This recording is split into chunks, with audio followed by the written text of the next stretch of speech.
اهدنا الصراط المستقيم صراط الذين أنعمت عليهم غير المغضوب عليهم ولا الضالين.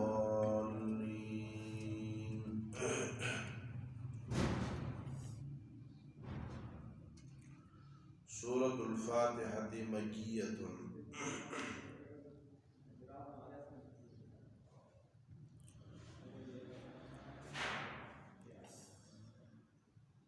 سورۃ فاتحہ ترتیب قرآنی کے اعتبار سے 1 نمبر، ترتیب نزولی کے اعتبار سے 5ویں نمبر سورت ہے۔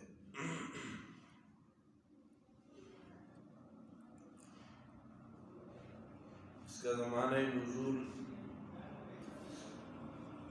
ابتدائی دور مکہ ہے۔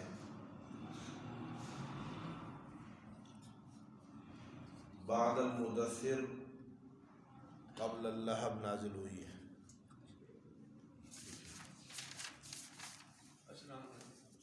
یہ خواتین تو پھر ہے پیچھے اس دروازے بچے نہیں ادھر واشلار کو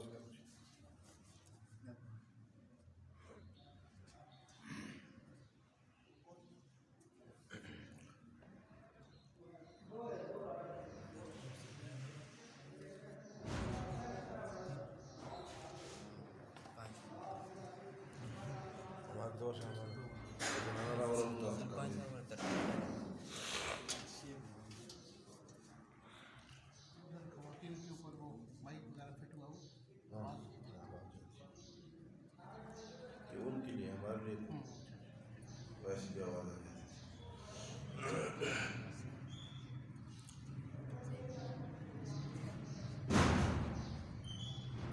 سورۃ الفاتحہ مکیہ۔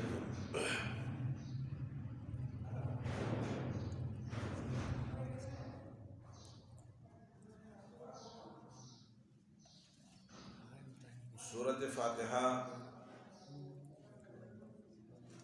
ترتیب قرآنی کے اعتبار سے 1 اور ترتیب نزولی کے اعتبار سے 5ویں سورت ہے۔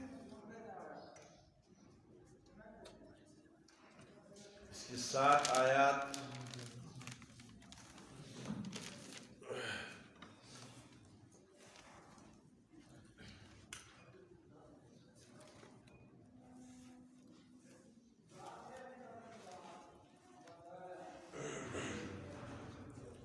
سات آیات 27 کلمات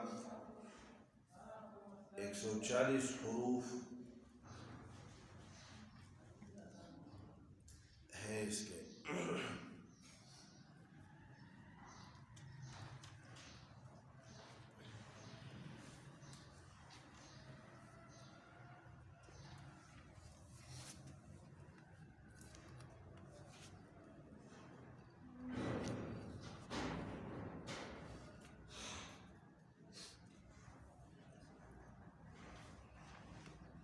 آیت لغت میں علامت کو کہتے ہیں۔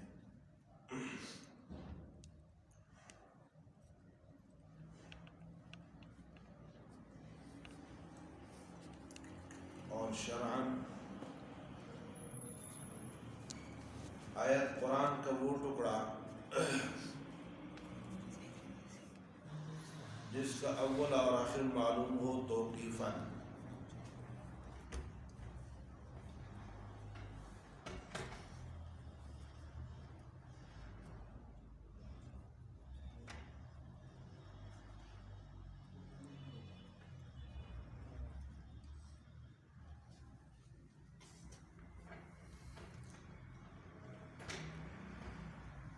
آیت لغت میں علامت کو کہتے ہیں۔ اصطلاح میں آیت قطعۃ من القرآن، قرآن کا وہ ٹکڑا معلوم اولہ و آخرہ توقیفاً، جس کا اول اور آخر توقیفاً معلوم ہے۔ توقیفاً کا معنی یہ کہ منقول ہے، نقل ہوا ہے سلف صالحین سے، حضرات صحابہ کرام رضوان اللہ تعالیٰ علیہ اجمعین سے جس طرح نقل ہے اسی طرح ہم اس کو مانتے ہیں۔ اس میں عقل کو دخل نہیں ہے کہ عقل کی بنیاد پر کسی جگہ کو آیت کو کوئی اپنی طرف سے کوئی کسی ٹکڑے کو آیت کہہ دے، یہ بس منقول ہے۔ توقیفاً کا معنی یہ سورت بھی لغت میں علامت کو بھی کہتے ہیں، اور سورت سور البلد سے ماخوذ ہے، شہر کے ارد گرد جو دیوار ہوتی ہے اس کو سور البلد کہتے ہیں۔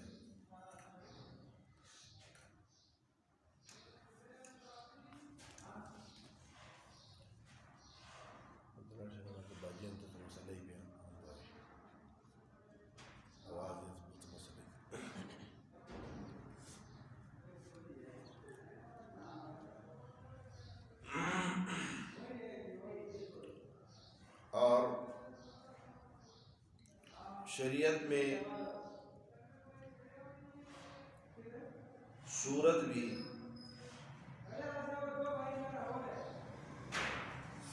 قطعۃ مستقلۃ من کتاب اللہ، ایک مستقل حصہ کتاب اللہ کا جس کا اول و آخر توقیفاً معلوم ہے۔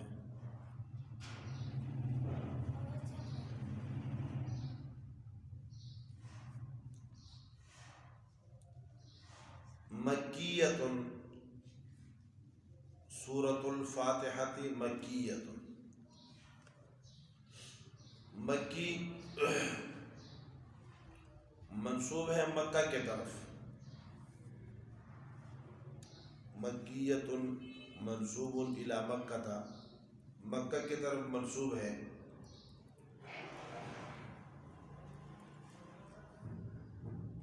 مکہ کا معنی ہے مکہ شے اہلکہ، یہ مکہ شے، اس کے دونوں کے معنی ہے ہلاک کرنا۔ مکہ شے، مکہ شے، مکہ کو مکہ بھی کہتے ہیں اور بکہ بھی کہتے ہیں، للذی ببکۃ مبارکہ، اس دونوں کے معنی ہوتے ہیں ہلاک کرنا۔ اور یہ اپنے دشمن کو، یہ شہر اپنے دشمن کو ہلاک کر دیتا ہے، اس لیے اس کو مکہ کہتے ہیں۔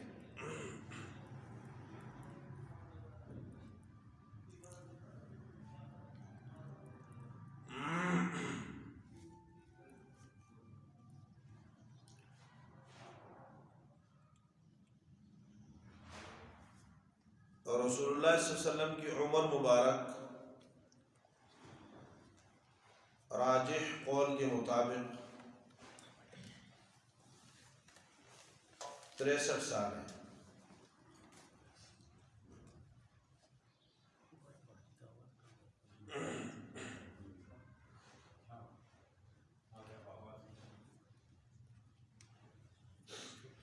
مولانا صاحب 12 بجے ہوگی، دو خواتین ہیں یہ بیٹھی ہیں، تو 12 بجے کا بتا دیں۔ جی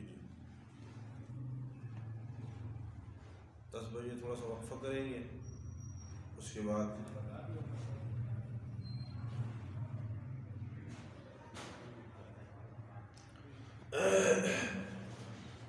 آپ علیہ الصلوۃ والسلام کی پیدائش راجح قول کے مطابق 63 سال ہے۔ بعض لوگ 60 سال کہتے ہیں، تو وہ کثر کو شمار نہیں کرتے، اور بعض 65 سال کہتے ہیں، تو وہ ولادت کے سال اور وفات کے سال کو پورا شمار کرتے ہیں، اس لیے 65 کہتے ہیں۔ اصل عمر کو ہے کہ آپ کی کتنی ہے؟ 63 سال ہے۔ 40 سال نبوت سے پہلے ہیں اور 13 سال نبوت کے 23 سال نبوت کے بعد ہیں۔ 13 سال مکہ کے ہیں اور 10 سال مدینہ کے ہیں۔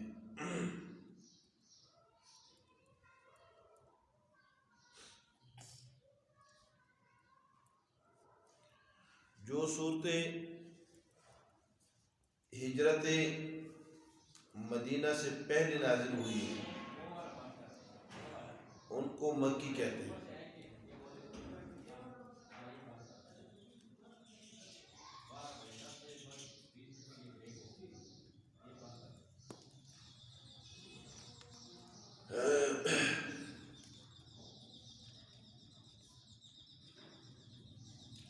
کسی صورت کا مکی ہونا اور مدنی ہونا اس اعتبار سے کہ جو صورت ہجرت سے پہلے نازل ہوئی اسے مکی کہتے ہیں، جو ہجرت کے بعد نازل ہوئی اسے مدنی کہتے ہیں۔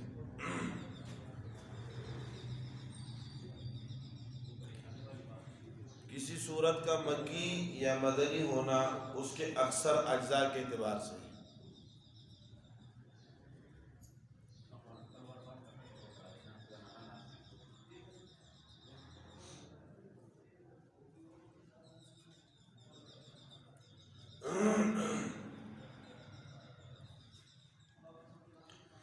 مکہ کے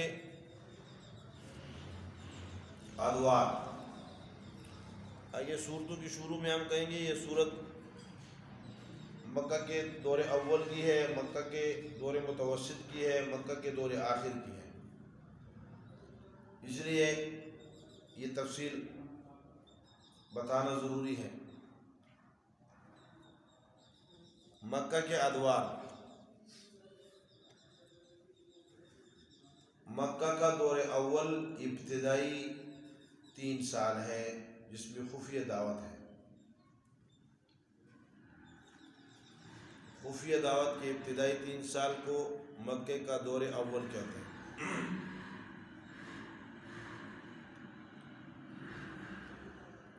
2 سال مکہ کے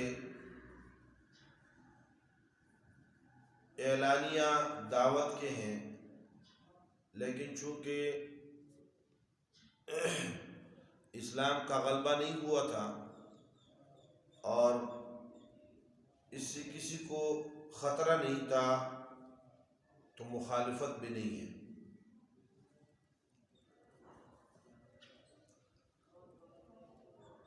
تیسرا دور، اس کے بعد 5 سال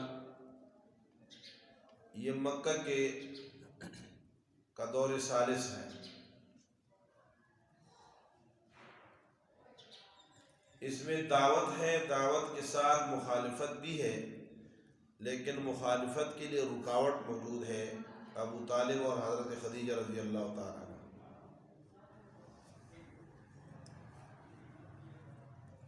ٹھیک ہے زبیر؟ تیسرا دور 5 سال ہے، اس میں دعوت اعلانیہ ہے، دعوت کی مخالفت ہے، لیکن مخالفت بشدت نہیں ہے، کیونکہ حضرت خدیجہ رضی اللہ تعالی عنہ اور حضرت ابو طالب موجود ہیں۔ یہ معنی ہے سخت مخالفت کی۔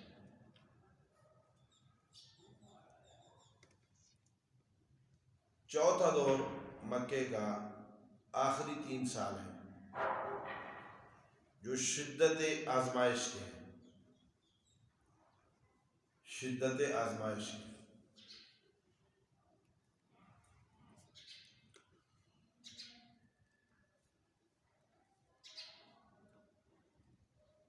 تو دور ثانی اور ثالث کو دور متوسط کہیں گے۔ دور ثانی اور ثالث کو کیا کہیں گے؟ دور متوسط۔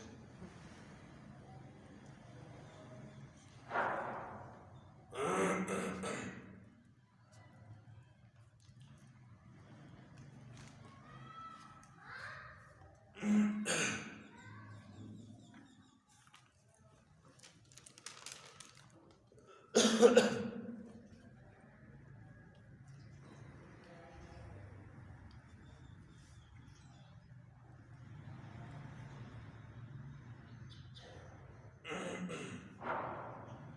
کے بعد 10 سال مدینہ منورہ کے ہیں. یہ شاہی زمانہ ہے، بادشاہی دور ہے، اس میں اسلام نے حکومت کی ہے. فائدہ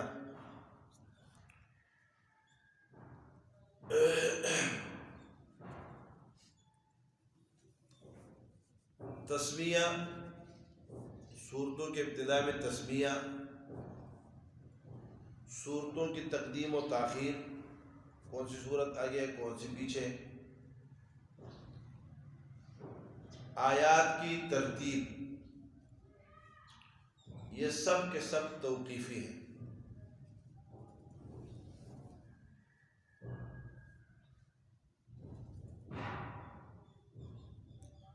یہ ساری چیزیں کیا ہے؟ توقیفی ہے. ایک صورت کا دوسری صورت میں مقدم ہونا عموماً طوالت کی بنیاد پہ ہے. عموماً طوالت، جو صورت لمبی ہے وہ آگے ہے اور جو چھوٹی ہے وہ پیچھے ہے. لیکن یہ قاعدہ اکثری نہیں ہے، قاعدہ کلی ہے.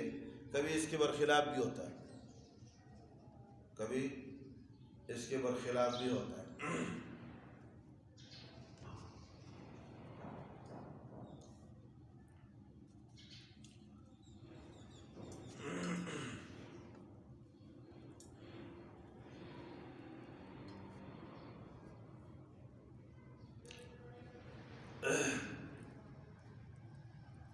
مکی اور مدنی صورتوں میں فرق.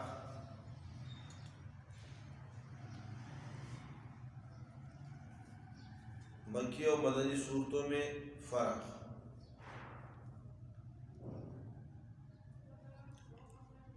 نمبر 1، مکی صورتوں میں لفظ کلا آخری نصف میں 15 مقام پر ہے. مدنی صورتوں میں یہ لفظ نہیں ہے.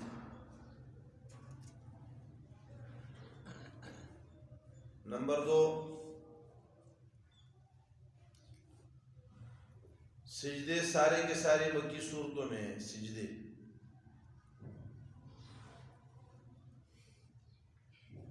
مدنی صورتوں میں سورہ حج کے علاوہ کسی دوسری صورت میں سجدہ نہیں ہے.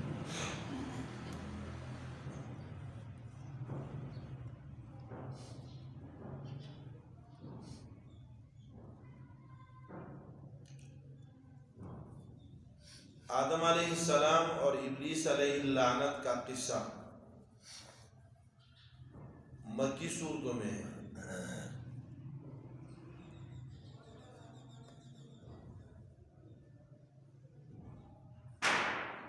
سوائے سورہ بقرہ کی کسی مدنی صورت میں یہ قصہ نہیں ہے.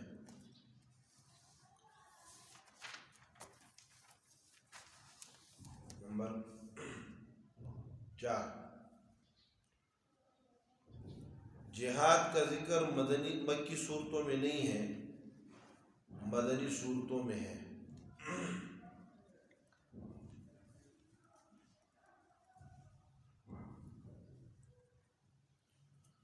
نمبر 5، مدنی صورتوں میں، مکی صورتوں میں منافقین کا تذکرہ نہیں ہے، مدنی صورتوں میں منافقین کا تذکرہ ہے.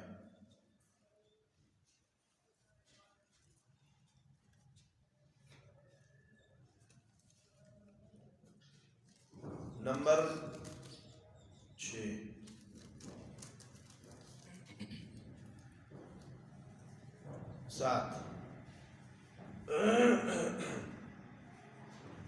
یا ایھا الناس کے ساتھ خطاب مکی صورتوں میں ہے. یا ایھا الذین آمنوا کے ساتھ خطاب مدنی صورتوں میں ہے. عموماً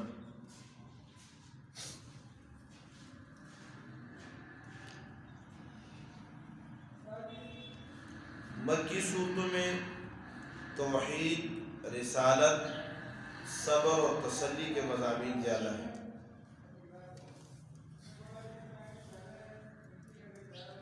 نمبر 7 ہاں نمبر 7 توحید، رسالت، صبر، تسلی کا مضمون مکی صورتوں میں زیادہ ہے۔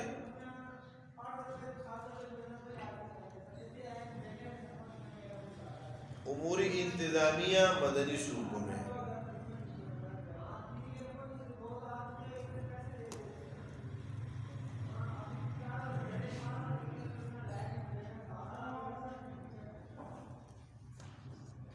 نمبر 8 مدنی صورتیں چھوٹی چھوٹی ہیں، مکی صورتیں طویل ہیں، لمبی ہیں۔ مدنی صورتیں لمبی ہیں، مکی چھوٹی چھوٹی ہیں، مدنی لمبی لمبی ہے۔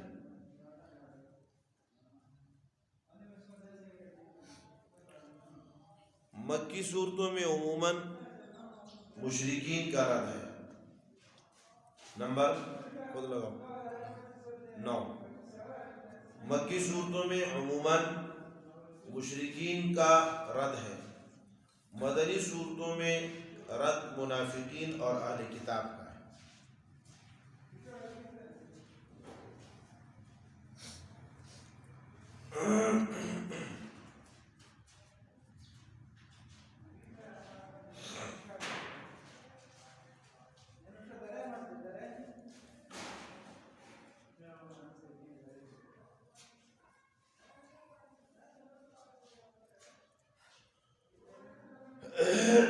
نمبر 10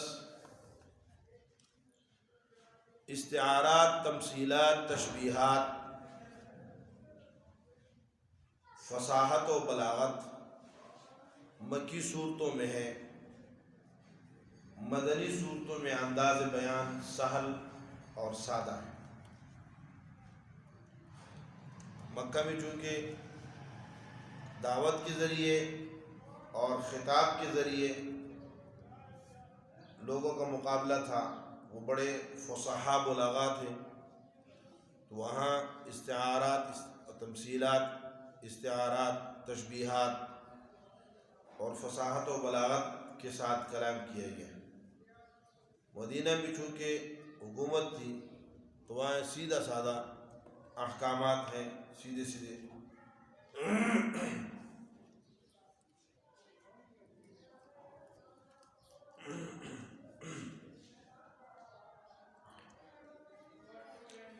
سورۃ الفاتحہ مکیہ، سورہ فاتحہ مکی بھی ہے اور مدنی بھی ہے، کیونکہ اس کا نزول متعدد ہے۔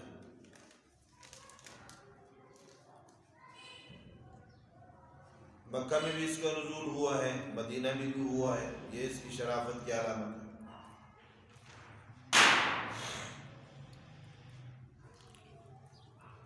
پہلی سورت کون سی نازل ہوئی ہے؟ قرآن کی پہلی سورت کون سی ہے؟ تو روایات مختلف ہیں،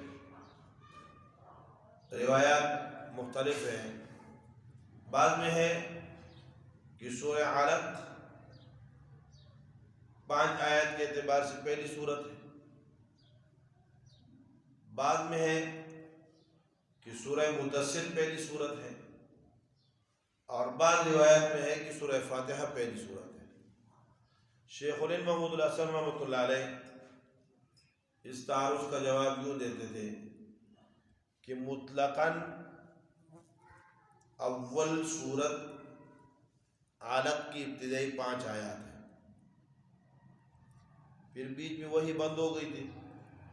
اس کے بعد جب دوبارہ وحی شروع ہوئی تو فترت وحی کے بعد سورہ مدثر پہلی آیت ہے، پہلی صورت ہے، اس کا کچھ حصہ، اور پوری مکمل صورت جو پہلی نازل ہوئی ہے وہ سورہ فاتحہ ہے، تو تینوں پہلے ہو گئی۔ وہ علق، مطلقاً پہلی ہے، سورہ علق کی ابتدائی آیات مطلقاً پہلی آیات ہے، سورہ مدثر کی ابتدا وہ فترت وحی کے بعد پہلی ہے، اور مکمل سورت وہ سورہ فاتحہ ہے۔ سورۃ الفاتحہ مکیۃ، سورہ فاتحہ مکی ہے۔ خلاصہ سورت فترت بھائی کا وقت زمانہ فترت زمانہ فترت کچھ لوگ کہتے ہیں کہ 3 مہینے ہیں، کچھ کہتے ہیں کہ 4 مہینے ہیں، مختلف بات کہتے ہیں کہ 40 دن ہیں، مختلف روایت ہے اس میں۔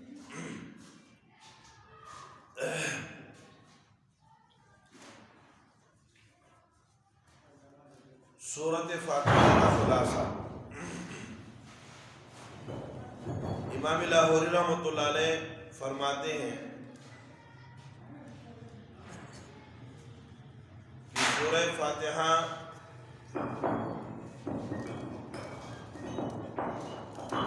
پورے قرآن کا خلاصہ ہے۔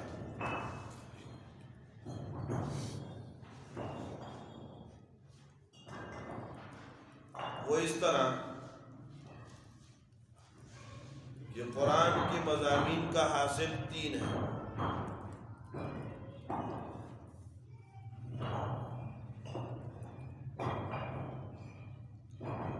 قرآن کے مضامین کا حاصل کیا ہے؟ 3 ہے۔ نمبر 1 توحید، نمبر 2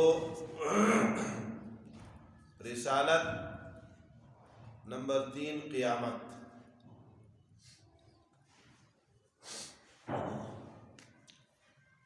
قرآن کے مضامین کا حاصل کیا ہے؟ 3 ہے۔ نمبر 1 توحید، نمبر 2 رسالت، نمبر 3 قیامت، اور یہ تینوں اس سورت میں مذکور ہے۔ آیت نمبر 1، 2 اس میں توحید کا ذکر ہے، الحمدللہ رب العالمین الرحمن الرحیم۔ آیت نمبر 3 میں قیامت کا ذکر ہے،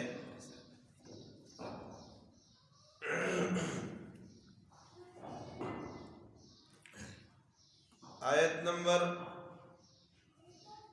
6 میں رسالت کا ذکر ہے، صراط الذین اہدنا الصراط المستقیم صراط الذین انعمت علیہم۔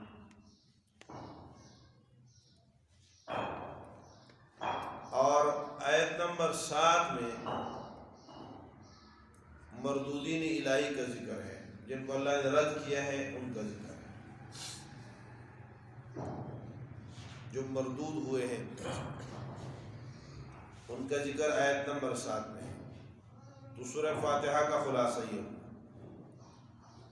مولانا خیر محمد جالندری رحمۃ اللہ علیہ سورہ فاتحہ کا خلاصہ یوں بیان کرتے ہیں کہ سورہ فاتحہ میں 3 چیزوں کا ذکر ہے۔ نمبر 1 عظمت و جلالت باری تعالی، نمبر 2 عبدیت و احتیاج کا اقرار، نمبر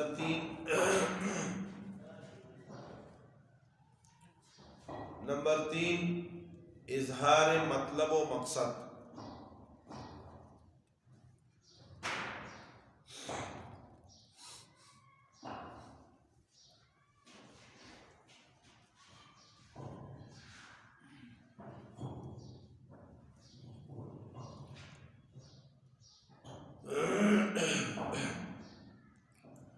تو آیت نمبر 3 تک اللہ کی عظمت و جلال کا ذکر ہے۔ آیت نمبر 4 میں اپنے احتیاج اور عبدیت کا اقرار ہے۔ آیت نمبر 6، 7 میں اظہار مقصد و مطلب ہے، جو ہدایت کی طلب ہے اور ہدایت والوں کا راستہ ہے۔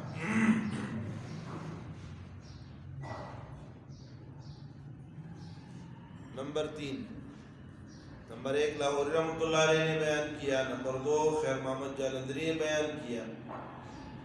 تیسرا قول بعض علماء کا یہ ہے کہ سورہ فاتحہ میں 3 چیزیں ذکر ہے۔ نمبر 1 بیان صفات الہیہ، بیان صفات الہی،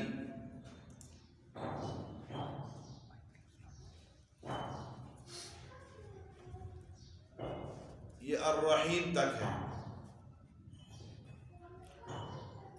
نمبر 2 احوال آخرت و قیامت،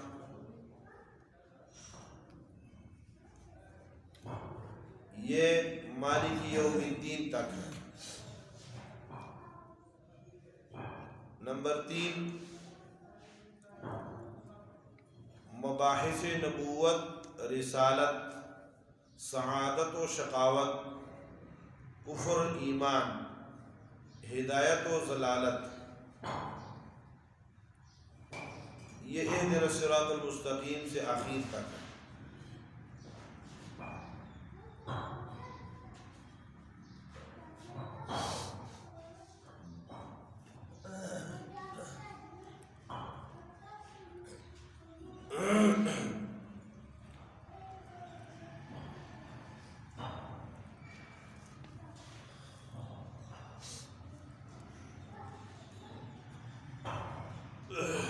ہمارے اکابر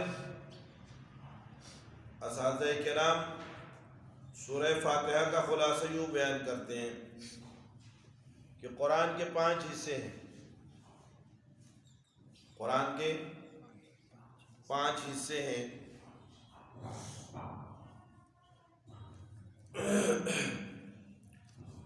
پہلا حصہ بیان خالقیت، کہ اللہ کل عالم کے خالق ہیں، یہ سورہ انعام تک ہے۔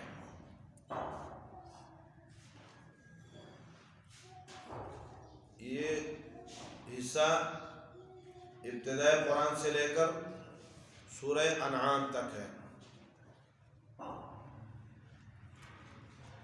نمبر 2 بیان ربوبیت، کہ کل عالم کی تربیت کرنے والا اور درجہ بدرجہ کمال تک پہنچانے والی ذات اللہ ہی کی ہے، کسی اور کی نہیں ہے۔ یہ انعام سے کہف تک ہے۔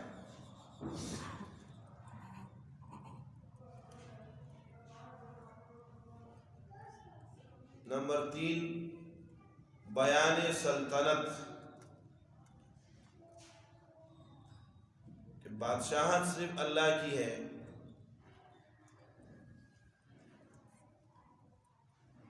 یہ کہف سے سورہ سبا تک ہے۔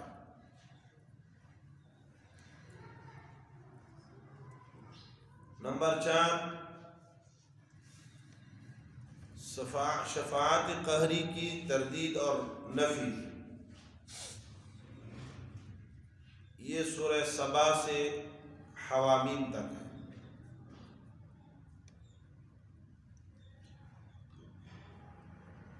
سورہ سبا سے حوامیم تک۔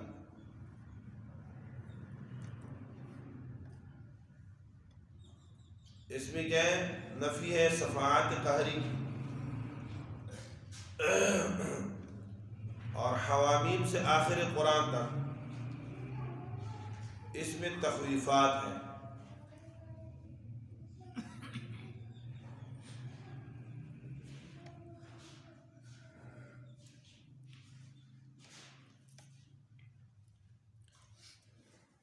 تو سورہ فاتحہ میں بھی یہ 5 حصے موجود ہیں۔ الحمدللہ رب العالمین میں الحمدللہ میں بیان خالقیت ہے، کیونکہ اللہ سے وصف مشہورہ خالقیت مراد ہے۔ رب العالمین میں بیان ربوبیت ہے، الرحمن الرحیم میں بیان سلطنت ہے، مالک یوم الدین میں نفی ہے شفاعت قہری کی، اور غیر المغضوب علیہم میں تخویفات ہیں۔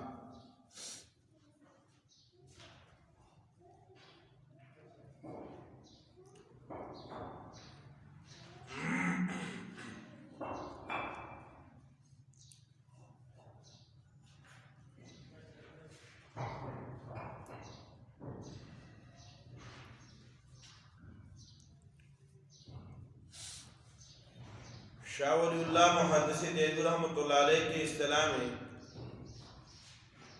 سورہ فاتحہ کا خلاصہ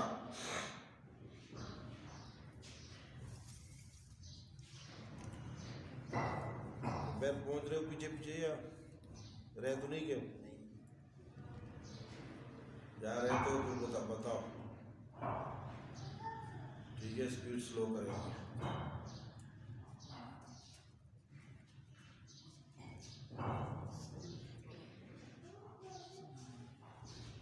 نہیں آئی؟ کوئی میرے اپنے کو کرنا پڑ رہا ہے ایسے نہیں۔ اچھا اچھا، ہاں ٹھیک ہے، اتنا آ جا رہی ہے، اتنا بیٹھنا نہیں پہلے سے پہلے نہیں۔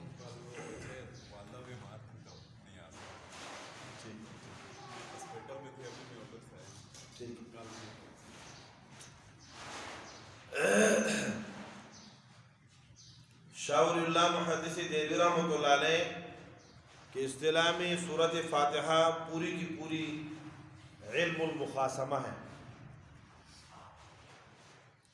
علم المخاصمہ یاد ہے؟ شاید قلم نے پڑھا تھا۔ علم المخاصمہ کس کو کہتے ہیں؟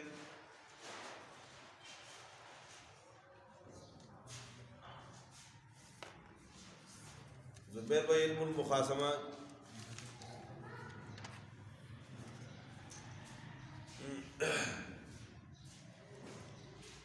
اصلاح عقائد باطلہ، ٹھیک ہے، اصلاح عقائد باطلہ، باطل عقائد کی اصلاح کا نام شاہ ولی اللہ محدث دہلوی رحمۃ اللہ علیہ کیا رکھتے ہیں؟ علم المخاصمہ۔ اور پھر آپ کو بتایا تھا کہ علم مخاصمہ میں مخالف کی تردید ہوتی ہے، تو سورہ فاتحہ میں بھی تمام مخالف فرقوں کی تردید ہے۔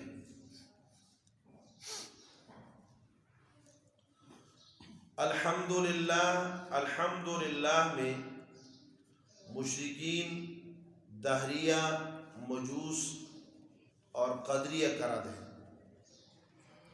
شاہ ولی اللہ کے اصطلاح کے مطابق زبیر، شاہ ولی اللہ کے اصطلاح کے مطابق سورہ فاتحہ سارا کا سارا کیا ہے؟ علم المخاصمہ ہے۔ اب یہ علم مخاصمہ کیسے ہے تو اس کی تطبیق سنیں۔ الحمدللہ تمام تعریف ہے اللہ کے لیے ہے، تو اس میں رد ہے مشرکین کا، اسی طرح دہریوں کا، اسی طرح مجوس کا، اور مسلمانوں کی فرق باطلہ میں سے قدریہ۔ قدریہ وہ فرقہ ہے جو کہتا تھا کہ انسان اپنے افعال میں قادر ہے، با اختیار ہے، اس کے اوپر کوئی پابندی نہیں ہے۔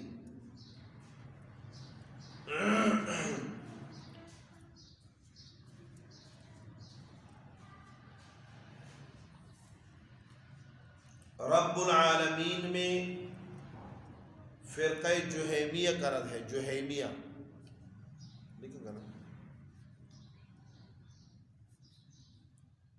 رب العالمین میں کس کا رد ہے؟ فرقہ جہیمیہ۔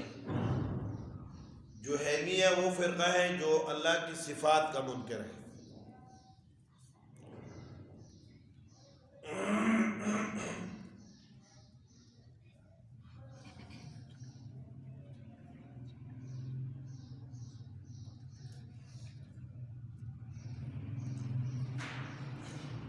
مالک یوم الدین میں کرامیہ کا رد ہے. کرامیہ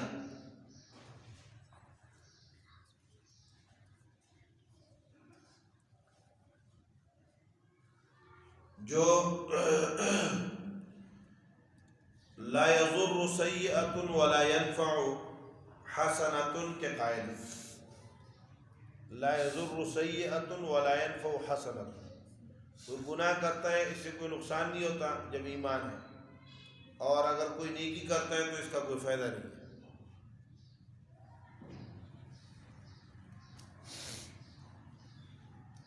ایاک نعبد میں رد ہے شرک قدیم و بعید کا، قدیم و جدید کا.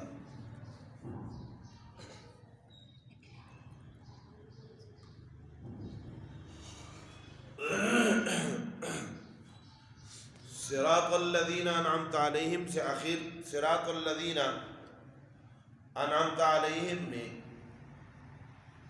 رد ہے خوارج، روافض، منکرین حدیث کا. افراد ہے نا الذین انعمت علیہم.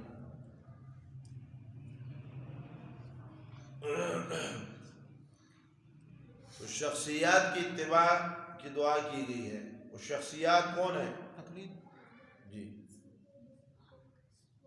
وہ شخصیات کون ہیں؟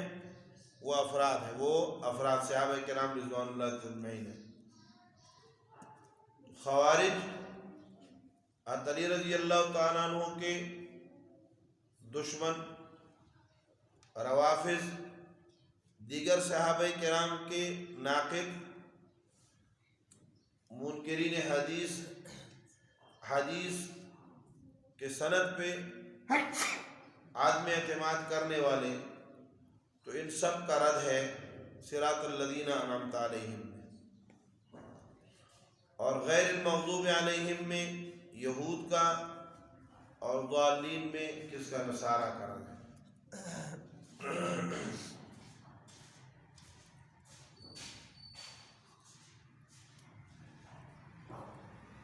دوسرا خلاصہ شاہ صاحب کی اصطلاح میں الرحمن الرحیم تک تذکیر بآلاء اللہ ہے. الرحمن الرحیم تک کیا ہے؟ تذکیر بآلاء اللہ. ہم نے کہا تھا کہ امام شاہ ولی اللہ محدث دہلوی بشارت کو کیا کہتے ہیں؟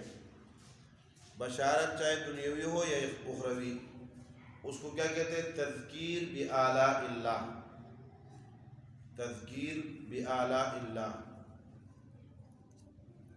یعنی اللہ کی نعمتوں کے ذریعے انسان کو یاد دہانی کرانا غافلوں کو کہ تم ٹھیک ہو جاؤ.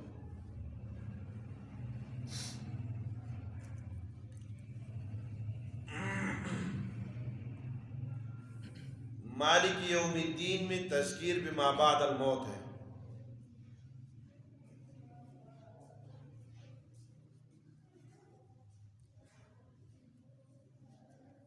ایاک نعبد و ایاک نستعین میں علم الاحکام ہے.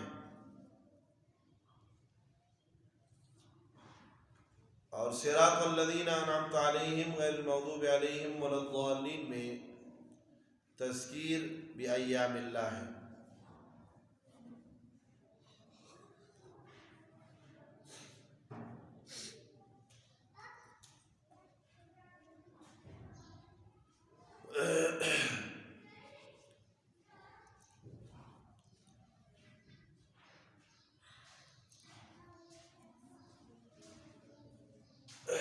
طرق ثلاثہ ہم نے پڑھے تھے کل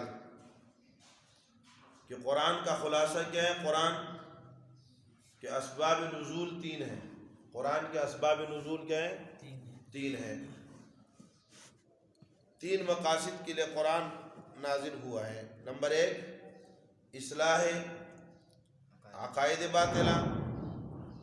نمبر 2 اصلاح اعمال فاسدہ. نمبر 3 اصلاح غفلہ عن اللہ. تو یہاں سورہ فاتحہ میں یہ تینوں مقاصد موجود ہیں.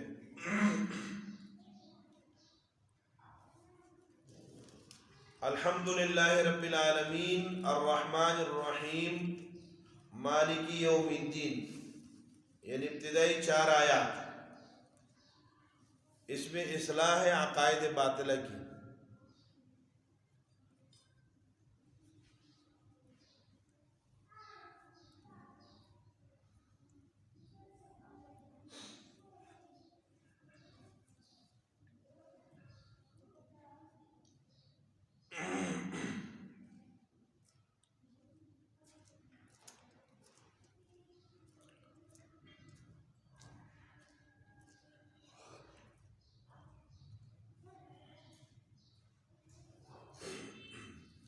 ایاک نعبد و ایاک نستعین،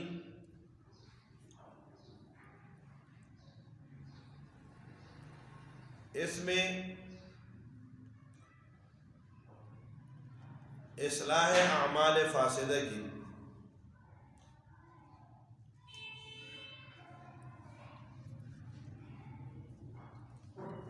اور مالک یوم الدین الحمدللہ رب العالمین الرحمن الرحیم. ان 3 آیت میں ابتدائی آیت نمبر 3 تک اس میں کیا ہے؟ اصلاح عقائد باطلہ ہے، اور مالک یوم الدین میں اصلاح غافلین ہے. اصلاح غافلین ہے، تذکیر بھی ما بعد الموت کے ذریعے، تذکیر بما بعد الموت کے ساتھ. اور ایاک نعبد و ایاک نستعین سے اخیر تک اصلاح اعمال فاسدہ ہے. سورۃ الفاتحہ مکیۃ، سورہ فاتحہ مکی ہے. یہاں مفسرین نے یہ بات چھیڑی ہے کہ قرآن کریم کا موضوع کیا ہے. قرآن کریم کا موضوع یعنی قرآن کریم کا وہ مرکزی مسئلہ جس کے گرد پورا قرآن گھومتا ہے، وہ کیا ہے؟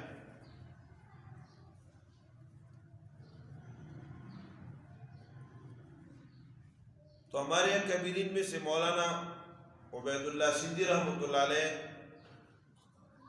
فرماتے ہیں کہ قرآن کریم کا موضوع توحید، بیان توحید بالسنان، یعنی قرآن کا موضوع جہاد ہے، اور باقی مضامین اس موضوع، اس جہاد کی تربیت کے لیے ہے. عقیدے کی اصلاح بھی، اعمال کی اصلاح بھی، قیامت کا ذکر بھی، یہ بشارات اور تخویفات، یہ سارے کے سارے کس کے لیے ہے؟ یہ جہاد کے لیے. مولانا حسین علی رحمۃ اللہ علیہ فرماتے تھے کہ قرآن کریم کا موضوع توحید باللسان ہے.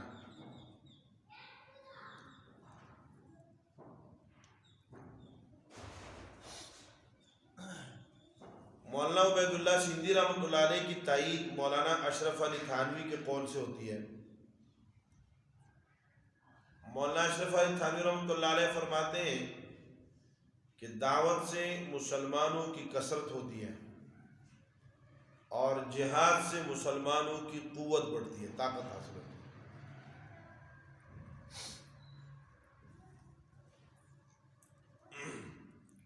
مولانا حسین علی رحمۃ اللہ تعالی علیہ کی دلیل یہ ہے کہ بیان توحید باللسان یہ حسن لذاتی ہی ہے، اس میں خود حسن ہے. جبکہ جہاد حاصل لغیرہ ہی ہے۔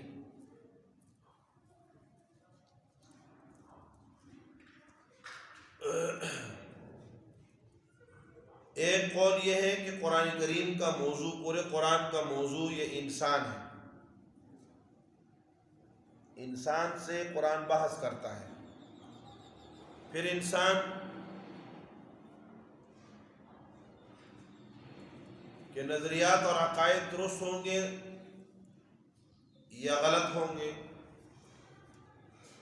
تو اسی کے لیے بشارت ہے اور اسی کے لیے تخویفات ہیں، اسی کے لیے قیامت کا ذکر ہے، کیونکہ قیامت میں ان کو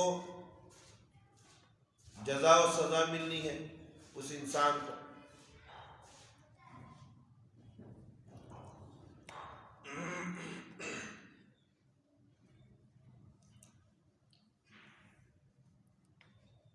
قرآن کریم کے بڑے مضامین 8 ہیں۔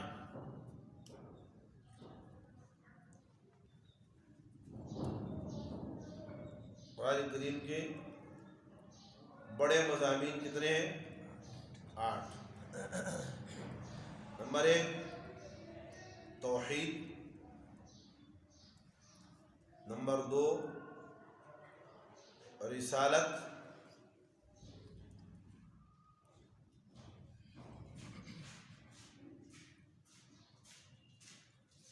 نمبر 3 قیامت، نمبر 4 بشارت، نمبر 5 تخویف،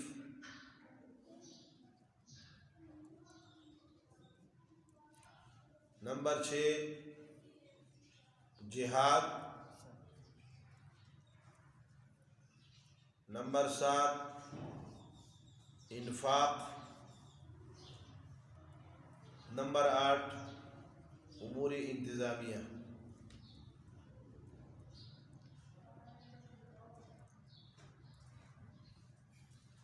نمبر 1 توحید، نمبر 2 رسالت، نمبر 3 قیامت، نمبر 4 بشارت، نمبر 6 تخویف، نمبر 5 تخویف، نمبر 6 جہاد، نمبر 7 انفاق اور نمبر 8 امور انتظامیہ۔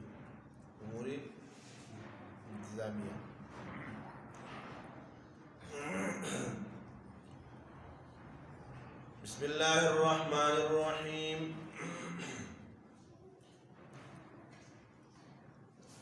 اللہ کے نام سے جو بڑا مہربان نہایت رحم کرنے والا ہے۔ استعینو میں مدد طلب کرتا ہوں،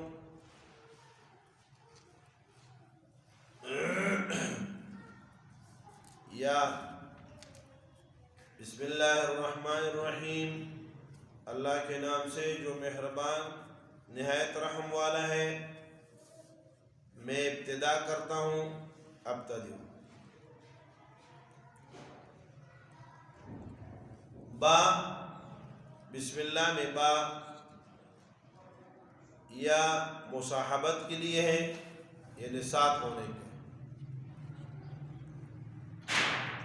یا استعانت کے معنی میں ہے،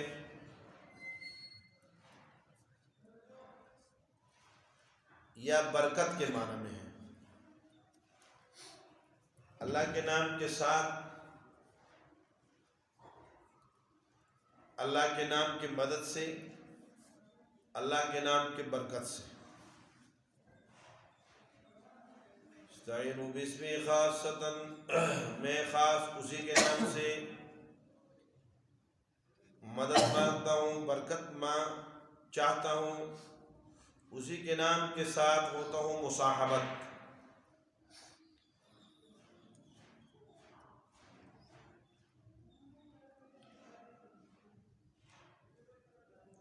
بسم اللہ الرحمن الرحیم۔ لفظ اللہ اسم کے بارے میں تحقیق ہے اسم سمن سے ہے، وسمن سے نہیں ہے، یہ تفصیل ہے نحویوں کے ہاں، یہ آپ کے نحو کی کتابوں میں یہ بات آئے گی۔ لفظ اللہ اسم لذات الواجب الوجود المستجمع لجميع صفات الكمال المنزہ عن النقص والزوال۔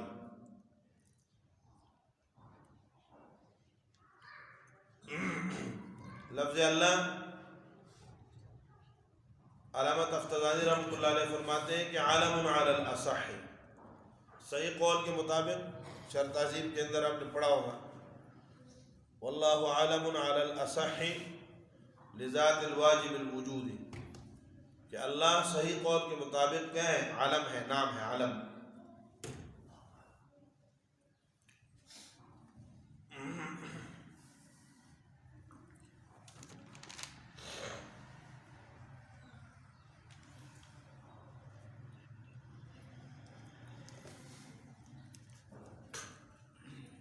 الرحمن الرحیم،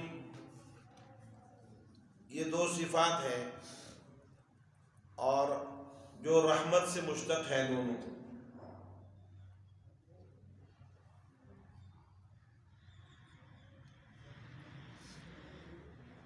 رحمان اور رحیم دونوں کے معنی رحمت سے ہے، اور رحمت کا معنی ہوتا ہے رقت القلب، دل کی نرمی۔ اس کا اطلاق اللہ رب العالمین پہ مبالغتاً ہے،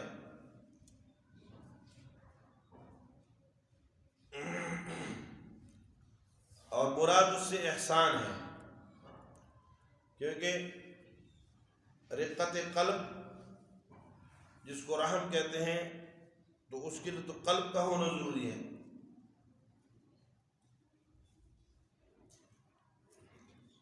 اس لیے اور رقت قلب اور احسان، اس کا کیا ہے؟ اس کا نتیجہ، اس کا لازم احسان ہے، اس لیے یہاں سے مراد رحمت سے مراد احسان ہے۔ الرحمن الرحیم، رحمان کو مقدم کیا رحیم پر، اس کی وجہ یہ ہے کہ رحمان مختص ہے اللہ کے ساتھ، اللہ کے غیر پر لفظ رحمان کا اطلاق نہیں ہوتا، اور رحیم کا اطلاق اللہ کے غیر پر بھی ہے۔ آپ علیہ الصلوۃ والسلام کے لیے بھی قرآن کریم نے لفظ رحیم استعمال کیا ہے، سورہ توبہ کی آخری آیت ہے،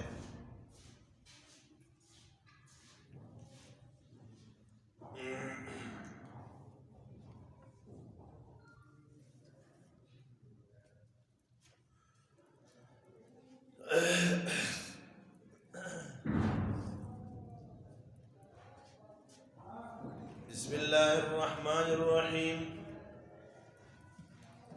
بسم اللہ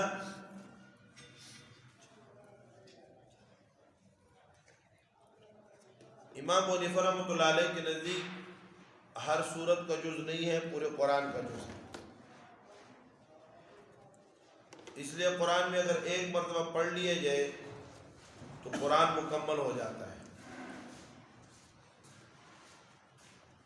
ہر سورت کے ساتھ اس لیے لکھی جاتی ہے کہ حضرت ابن عباس رضی اللہ تعالیٰ عنہ کی روایت حاکم نے نقل کی ہے کہ آپ علیہ السلام کو سورتوں کے درمیان فرق کا پتہ نہیں چلتا تھا، تو سورتوں کے درمیان فصل کرنے کے لیے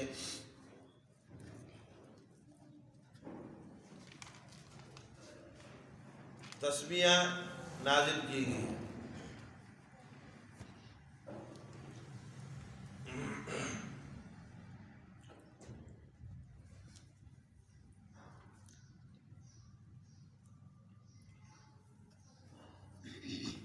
بسم اللہ الرحمن الرحیم۔ پھر بسم اللہ ہر اہم کام کی شروع میں بسم اللہ پڑھنا یہ مسنون ہے، اور اس سے اس کام میں برکات آتی ہے، اس کام کے مضرات سے انسان محفوظ ہو جاتا ہے جب بسم اللہ پڑھتا ہے۔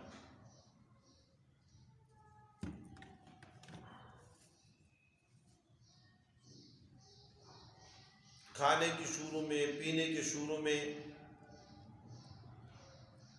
ہر اہم عمل کے شروع میں بسم اللہ پڑھنا یہ مسنون ہے۔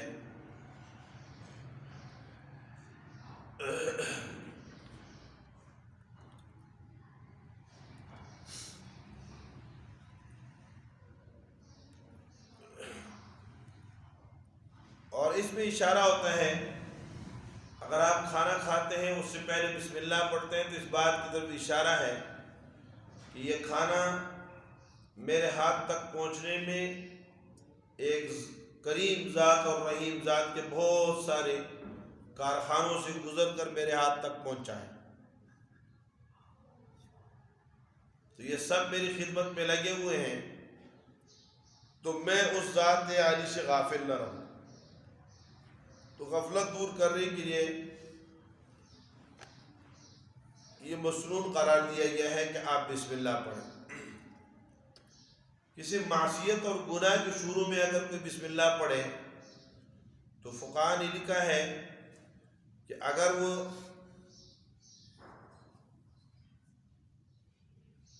بسم اللہ کسی گناہ کے کام کے آغاز میں پڑھے گا تو اس سے کفر کا خطرہ ہے، وہ آدمی کافر ہو جاتا ہے، کیونکہ اس سے اللہ کے حکم کے ساتھ ایک قسم کا استہزاء اور مذاق لازم آتا ہے۔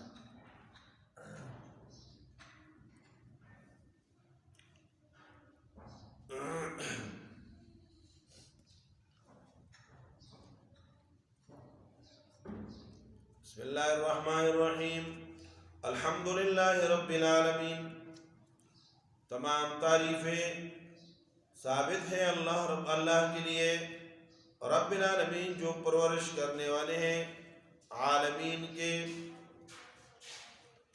الحمد، حمد تعریف اور صفت کو کہتے ہیں، لغت میں ستودن تعریف کرنا۔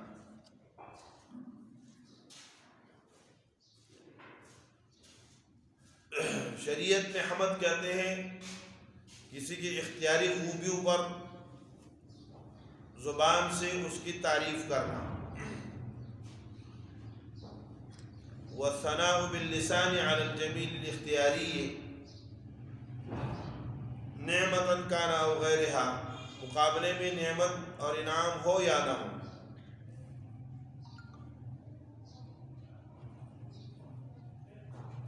الحمدللہ رب العالمین، الف لام یا جنس کے لیے ہے، یعنی تمام کی تمام تعریفیں جہاں بھی ہوئی، جو بھی ہو رہی ہے، جس کی بھی ہو رہی ہے، یہ حقیقت میں کس کی ہے؟ الحمد اللہ کی ہے۔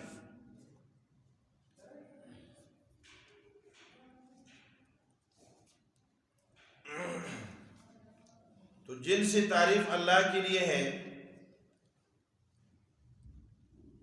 پھر اگر دنیا میں کسی باکمال کی تعریف ہو رہی ہے تو یہ تعریف حقیقت میں کس کی ہے؟ اللہ کی ہے۔ شیخ الہند محمود حسن رحمۃ اللہ علیہ فرماتے ہیں کہ اگر ہم کسی دنیا میں کسی چیز کی تعریف کرتے ہیں تو یہ حقیقت میں اللہ کی تعریف ہے، کیونکہ مصنوع کی تعریف یہ اصل میں صانع کی تعریف ہے۔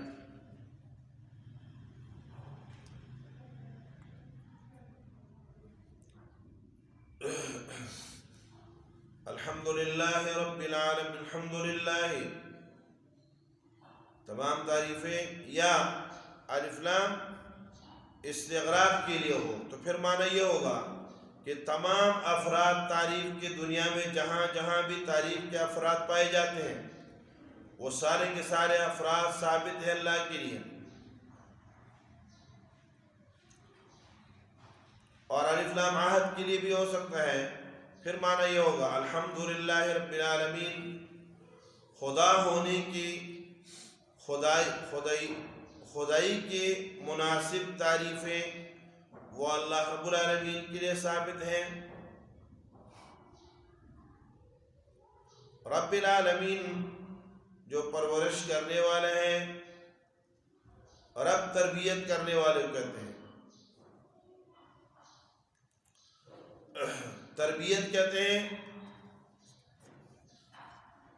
ابتدا سے آہستہ آہستہ درجہ بدرجہ درجہ کمال تک پہنچانا۔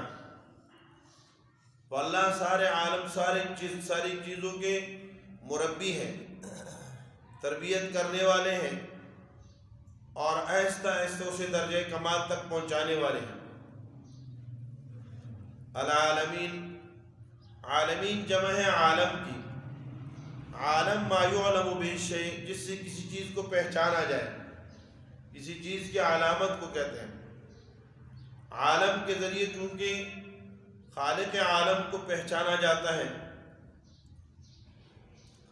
عالمین جمع لے کر آئے ہیں، اس لیے کہ عالم کے انواع بہت سارے ہیں۔ عالم انس، عالم جن، عالم حیوانات، عالم نباتات وغیرہ۔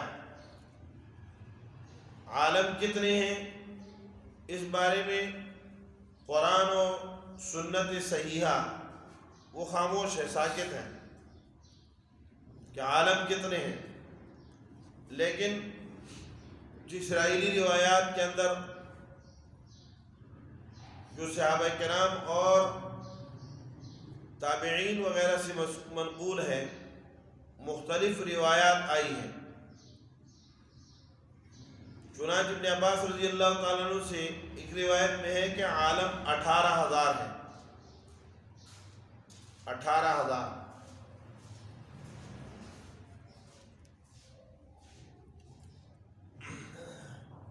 ابو العالیہ سے ایک روایت ہے کہ عالم 40,000 ہے۔ بعض روایت میں ہے کہ عالم 80,000 ہے۔ جو بھی ہو قرآن کا سمجھنا اس پر موقوف نہیں ہے۔ بہرحال اللہ کے ما سوی اللہ ساری کی ساری چیزیں اللہ کی پہچان کے علامات ہیں، اس لیے وہ کیا ہے؟ عالمین میں داخل ہیں۔ رب العالمین الرحمن الرحیم، جو رحمان بڑی بڑی مہربانیاں کرنے والا ہے، الرحیم اور ہمیشہ رحم کرنے والا ہے۔ رحمان عام الرحمت، الرحیم تام الرحمت۔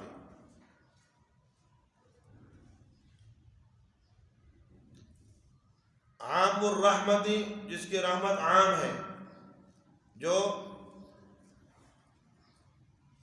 کافر مسلمان مطیع نافرمان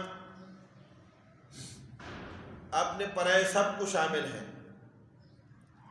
دنیا اور آخرت سب کو شامل، ساری کی ساری رحمتوں کو شامل ہے۔ الرحیم جو خاص یعنی تام الرحمت ہے، جس کی رحمتیں تام اور ہمیشہ ہمیشہ کے لیے ہے، اس سے مراد خصوصی رحمتیں کرنے والا۔ یا رحمان الدنیا ورحیم الآخرہ، یا رحمان الدنیا والآخرت ورحیم الدنیا ورحیم الآخرت، کہ رحمان دنیا میں بھی ہے اور آخرت میں بھی ہے، اور رحیم صرف آخرت میں مسلمانوں کے ساتھ۔ مالک یوم الدین، مالک ہے یوم الدین جزا کے دن کے۔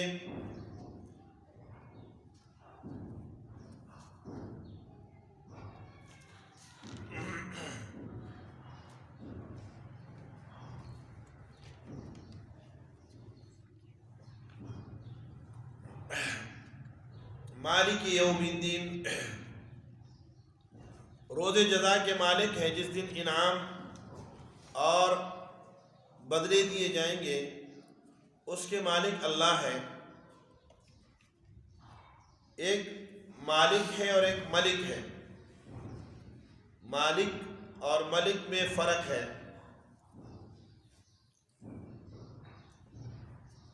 مالک من لہ حق تصرف فی المملوک، مع منع تصرف غیرہ فیہ، مالک وہ ہوتا ہے جس کو مملوک میں تصرف کا حق ہوتا ہے اور ساتھ ہی ساتھ دوسروں کو تصرف سے روک دے. جیسے انسان کی اپنی زمین وغیرہ، تو اس کا مالک ہے اور اس میں کوئی دوسرا اس کی اجازت کے بغیر تصرف نہیں کر سکتا. مالک وہ ہوتا ہے من لہ حق الامر والنہی فقط، ملک جو کیا ہو، جس کو صرف امر اور نہی کا اختیار ہو، یہ کر لو یہ نہ کرو. اب آگے اس کو اس کے حکم پر کوئی عمل کرتا ہے یا نہیں کرتا یہ ضروری نہیں ہے. جیسے حکومت ہوتی ہے،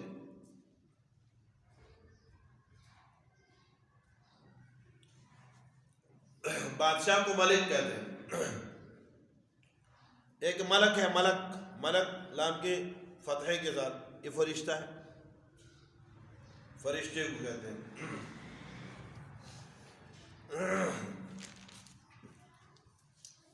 مالک یوم الدین، یوم جزا کے مالک ہے، تو معنی یہ ہے کہ اس دن اور ملکیتیں نہیں ہوں گی.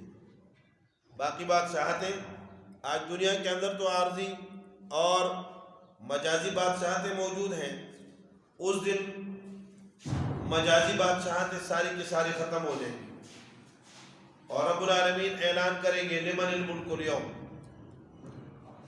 کہاں ہیں جو بادشاہتوں پہ بیٹھتے تھے، کس کس کی بادشاہتیں تھی، آج کہاں ہیں؟ تو کوئی جواب نہیں آئے گا. پھر اللہ رب العالمین خود اعلان کریں گے للہ الواحد القہار مالک یوم الدین.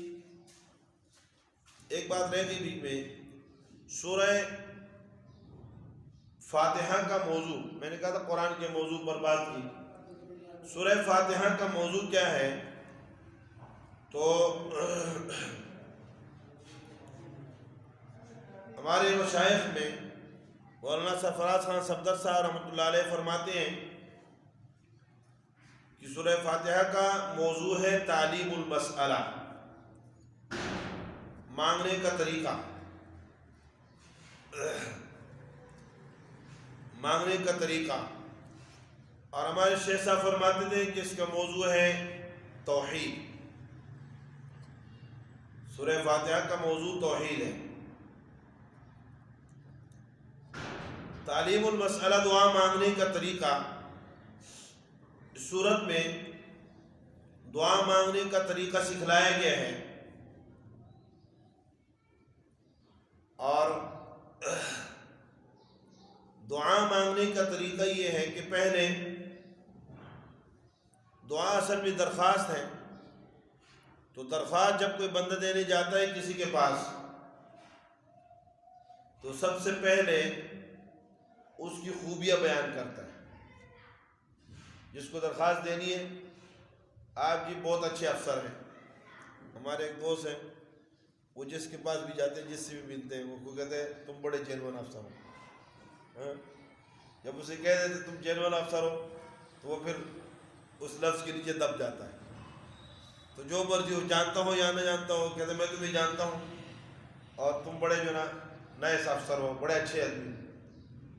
تو پہلے اس کی تعریف کرتے ہیں، پھر اس کے بعد اس سے اپنا تعلق ظاہر کرتے ہیں کہ میرا اور آپ کا یہ تعلق ہے، اور اس کے بعد پھر درخواست رکھتے ہیں تاکہ درخواست رد نہ ہو. تو رب العالمین نے بھی دعا سکھلائی ہے، دعا کرنے کا طریقہ سکھلایا. تو پہلے اللہ کی تعریف ہے، الحمدللہ رب العالمین الرحمن الرحیم مالک یوم الدین، یہ صفات سکھلائی گئی، بندہ یہ کہے.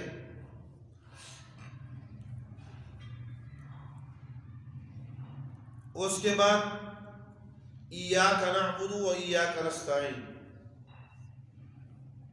یہاں پہ اپنا تعلق اور اپنی عاجزی کا اظہار ہے.